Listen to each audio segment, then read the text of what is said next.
Ժողովուրդ օրաթերթը գրում է վերջին շրջանում Հայաստանում ֆորումներից, համաժողովներից և գագաթնաժողովներից աչք չի բացում կառավարությունը։ Առաջիկայում 2025 թվականի նոյեմբերի 21-ից 23-ը Կարեն Դեմիրճյանի անվան մարզահամերգային համալիրում կանցկացվի առաջին զբոսաշրջության միջազգային ցուցահանդես համաժողովը International Tourist Fair Armenia 2025-ը, որի համար էկոնոմիկայի նախարարությունը հատկացրել է 75 միլիոն 400 հազար դրամ։ Միջոցառման կազմակերպման ամենաթանկարժեք ծառայությունը հյուրասիրության և սննդի կազմակերպման համար հատկացվել է 30 միլիոն դրամ, որը ամբողջ հատկացման գրեթե 40% է։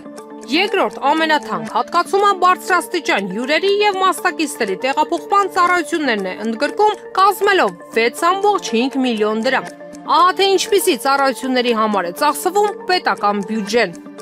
Իրավունք թերթը գրում է, ինչու անկախ պատգամավոր Հովիկ Աղազարյանը և նրա գործընկեր Հակոբ Ասլանյանը չեն միանում իմպիչմենթի գործընթացին, հարցին պատասխանում է Հովիկ Աղազարյանը։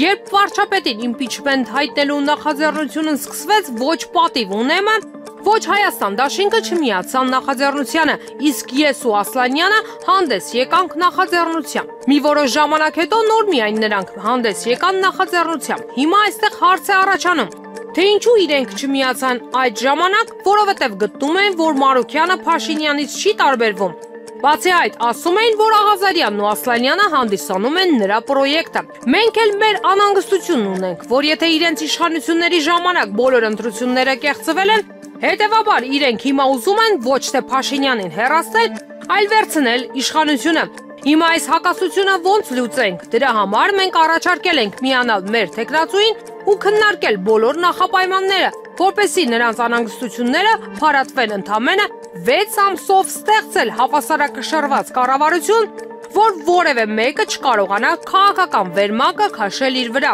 Հրապարակ թերթը գրում է վերջին ՏԻՄ ընտրություններին իշխանությունը որպես կանոն տարբեր համայնքներում թեկնածուների է խաղի մեջ մտցնում, որոնք ակնհայտ իշխանական չեն, իրենց համայնքներում բավականին հարգված, ընդունված մարդիկ են և կարող են ձայներ հավաքել, բայց ընտրություններից հետո կգան ու կկպնեն ԿՊ-ին, օգնելով, որ մեծամասնության քվեն չստացած ԿՊ-ն համայնքում իշխանություն ձևավորի։ Սրանք յուրօրինակ տրոյական ձիեր են, ընդդիմադիրի դիմակի տակ հանդես եկող իշխանականներ, Էշմիածինը ևս բացառություն չէ։ Այստեղ այս առաքելությամբ խաղի մեջ է մտցրել տեղի գործարար կառուցապատող Վահրամ Ազատյանին, որն առաջադրվել է Խաչատուր Քոքոբելյանի Ազատ դեմոկրատներ կուսակցության ցուցակով։ Նրան շինարար վայ են ասում, բավականին կապեր ունի Էշմիածնում, ակնհայտ ԿՊ-ական չէ, ավելին հատուկ փորձում է ցույց տալ, որ ԿՊ-ի համակիր չէ։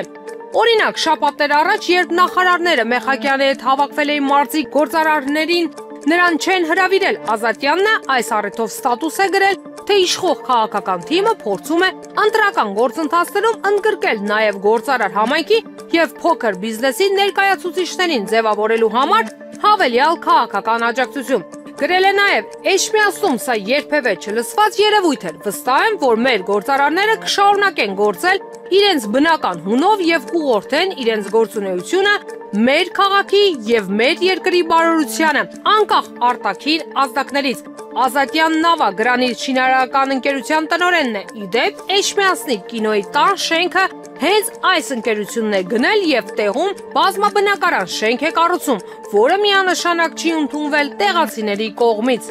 Իրավունք թերթը գրում է, իշխանական կուլիսներից ասում են, որ վաղ շաբաթի քաղաքապետի ԿՊ-ական թեկնածու Արգիշտի Մեխակյանին հանձնարարվել է հետաքրքրվել, թե ինչպես կընդունեն բուն էշմիածնինցիները ոչ բռնի թավշյա ակցիա կազմակերպելը վեհափառի դեմ։ Վերջինս միանգամից պատասխանել է, որ վստահաբար բացասական, բայց Փաշինյանը պնդել է, թող հետաքրքրվի, որովհետև իրեն ոչ թե իր, այլ էշմիածնինցիների կարծիքն է կարևոր։ Հրապարակ թերթը գրում է, օրերս տեղեկացանք, որ ազգային ժողովի ԿՊ-ական պատգամավորները կմեկնեն Թուրքիա։ Ազգային ժողովի նախագահը ստորագրել է կարգադրություն։ Թուրքիա մեկնող ԵԱՀԿ պատվիրակության կազմում չկան ընդդիմադիր պատգամավորները, մինչդեռ այս պատվիրակության կազմում են պատգամավորներ Լիլիթ Գալստյանը և Աննա Մկրտչյանը, ընդ որում Գալստյանը պատվիրակության հիմնական անդամ է, բայց փաստորեն արգելել են մեկնել, ինչն աննախադեպ է։ Իդեպ Լիլիթ Գալստյանն ազգային ժողովի նախագահի կարգադրությունից է իմացել, որ չի ընդգրկվել պատվիրակության կազմում։ Կարող ենք ենթադրել, որ դաշնակցական Լիլիթ Գալստյանին խուսափել են Թուրքիա տանել, որ հայ-թուրքական եղբայրության ջերմ մթնոլորտը չփչացնի իր սուր ելույթներով կամ հարցադրումներով։ Ժողովուրդ օրաթերթը գրում է, բարերար Սամվել Կարապետյանի պաշտպանական թիմի անդամ ամերիկաբնակ հրեա հայտնի փաստաբան Ռոբերտ Ամստերդամի խոսքերը 3 ժամ շարունակ իշխող ՔՊԱ-ականները շրջանառում էին իրավապահներին փաստացի հրանգելով կալանավորել փաստաբանին, ով ելույթ է ունեցել Հայաստանի Հանրապետության դեմ։ Ժողովուրդ օրաթերթը տեղեկացավ, որ իշխանական շրջանակները խնդիր են դրել իրենց նոր թիրախային կալանքի տանել։ Թեև փաստաբանը հետագայում պարզաբանել է, որ խոսքը վերաբերում է միջազգային իրավական ու քաղաքական ճնշման գործիքներին, ոչ թե ֆիզիկական գործողություններին, սակայն ՔՊ-ի պատգամավորներն ու նրանց հարող ՀԿ-ները մեկնաբանել են արտահայտությունը որպես հակապետական սպառնալիք։ Նկատենք, որ ձեռագիրը նույնն է, ինչպես բարերարի դեպքում Նիկոլ Փաշինյանը գրեց, թե բարերարը ասել է կմիջամտեմ եւ այդ բառի վրա կառուցվեց մեղադրանքը։ Նույնը փաստաբանի դեպքում է։ Փաստաբանն ասում է կհարձակվենք Հայաստանի վրա եւ շարունակում բացատրել, ինչպես իսկ ՔՊ-ն սկսեց տարածել, թե փաստաբանն ասել է Հայաստանի դեմ գրոհելու ենք, ուրեմն պետք է պատժվի։ Հրապարակ թերթը գրում է, ամիսներ շարունակ եթեր չհեռարձակվող Երկիր մեդիա հեռուստաընկերությունը շուտով կրկին կվերսկսի աշխատանքները, ամենայն հավանականությամբ նոյեմբերից։ Հեռուստադիտողին այն հասանելի կդառնա կաբելային հեռարձակման միջոցով, քանի որ հեռուստատեսության եւ ռադիոյի հանձնաժողովը հեռուստաընկերությանը 1 տարի առաջ զրկել էր հեռուստաեթերից։ Երկիր մեդիայի վերահեռարձակման նախաձեռնությունը Հոյդան ԳՄ ներկայացուցիչ Իշխան Սաղաթելյանինն է։ Կփոխվի նաև ղեկավար կազմը։ Հեռուստաընկերության տնօրինությունը կստանձնի Հոյդան հանրային կապերի պատասխանատու Արտակ Սարգսյանը։ Լուրերի բաժնի խմբագիր կնշանակվի Երկիր.am կայքի խմբագիր Վահե Սարգսյանը։